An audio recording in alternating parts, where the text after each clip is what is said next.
Though different in great many aspects, evolution of space warfare followed a very similar path that ocean-going navies of old Earth took centuries ago. In early years, vessels were mostly small and focused on avoiding trouble by outmaneuvering or outrunning it, but as technology progressed, new, larger designs emerged, once more focused on their firepower and ability to withstand damage rather than just hoping to avoid it altogether.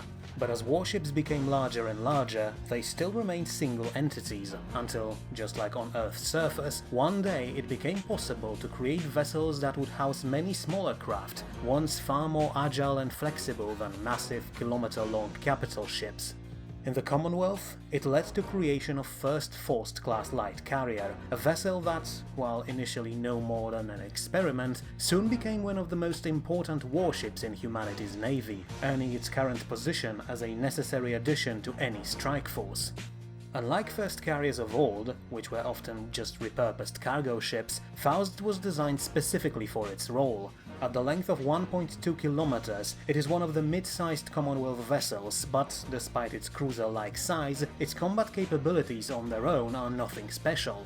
Armed with a single missile launcher and a railgun, Faust's conventional firepower is even lesser than the one of a Kula-class corvette, and its shielding and armor are rather weak for a craft this size. That, however, does not limit this ship's usefulness, for aside from regular guns, the hull of Faust carrier is covered in 12-point defense laser turrets, capable of providing much-needed anti-missile and anti-strike craft support to other, more damage-oriented vessels. This ensures that, despite their low firepower, these carriers are still useful during pitched battles, as their presence ensures safety of other ships. It was especially visible during various engagements with the Yanari, a race that relies on overwhelming missile barrages during space combat, for, normally, such massed attacks would be extremely deadly even to the most resilient of ships. However, thanks to presence of Faust carriers, Yanari firepower was drastically reduced, sometimes even to a point where they were not able to slip even a single one of their missiles through Commonwealth's bristling defenses. But most importantly for Fausts themselves, they can also perform another role, eliminate hostile strike craft and ensure that their own would have a clear run at their targets.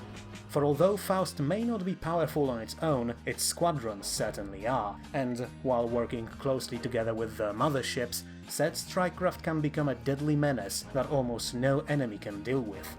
The first part of Faust's complement is a squadron of 30 Cossack-class interceptors, small, maneuverable and highly agile vessels used mostly to take down enemy strike craft and intercept missiles or torpedoes that would slip through point defense barrage. Because of that, Cossacks were designed to be as fast as possible, able to reach speeds of almost 200 km per second in order to catch up to their targets. This speed, however, as well as ability to maneuver while sustaining it, came at a certain drawback. For one, the Cossack is one of the most fragile vessels in Commonwealth arsenal, protected by only 4 cm of Durantium armor and very weak shield generator. Its weapons are also rather weak. With 2 PD lasers, it can take down incoming projectiles and damage other strike craft, but against anything larger than that, Cossack's weaponry won't do practically any damage, even during sustained fire. Fortunately, that is where Yuan-class fighter comes in. Larger and slightly slower than Cossack, it was developed specifically to make short work of enemy strike craft, assuming they survive defensive fire of humanity's carriers. More than that though, Yuan's main job is to prevent hostile bombers from reaching their targets, since, as Manticore learned in many fights, allowing them to act unopposed is often more dangerous than facing a broadside of a battleship. So in order to prevent that, Yuan is outfitted with a twin-point defense laser, placed, like in Cossack's case, in a gimbaled mount to improve accuracy. The first version of this fighter was relying on a simple forward-facing cannon, but with overwhelming speed of space combat, it was almost impossible to reliably hit anything but largest or immobilized targets.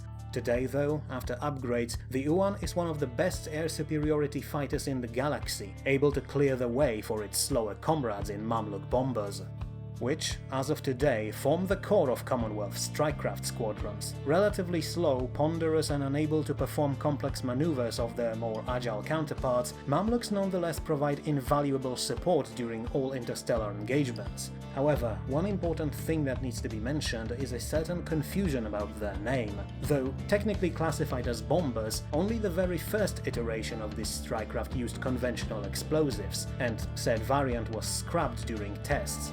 Instead, modern version of Mamluk relies on the same 200mm laser cannon as the one mounted on ground Trinity-wide siege tank. During initial tests, it quickly became obvious that, while old-fashioned bombs could potentially deal more damage to enemy warships during a single strike, their single-use nature necessitated constant resupply runs between front lines and the carrier, which ultimately reduced overall efficiency.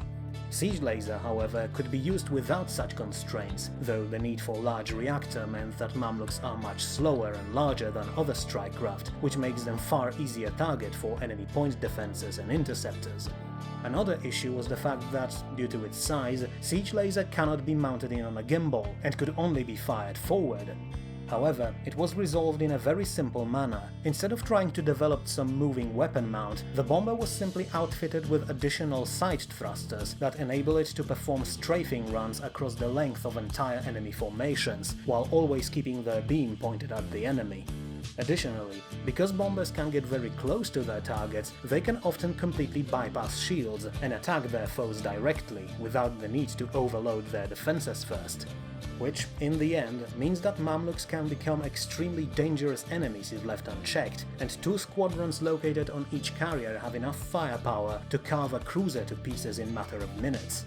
All that means that both carriers and their strike craft perform best when cooperating, with interceptors, fighters and carrier PD guns clearing the way, while bombers ensure that all dangerous targets are swiftly eliminated. As a result, carriers are very much self-sustaining and can sometimes be used during peacetime as patrol craft, making them the largest Commonwealth warship to be used in such role. Although it is important to say that Fausts are rarely relegated to such duties, and when they are, the situation must be truly dangerous. If a pirate or any other criminal finds themselves chased by one of these carriers, their days can safely be considered numbered.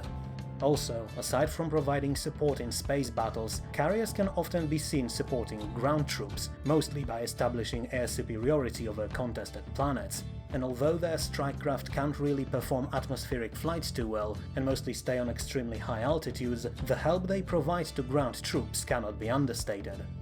And the final thing worth mentioning was recreation of a pilot culture. When warfare moved into space, pilots of fighters and bombers, once romanticized, became nearly useless, and their presence both in various aspects of the military and public eye became obsolete.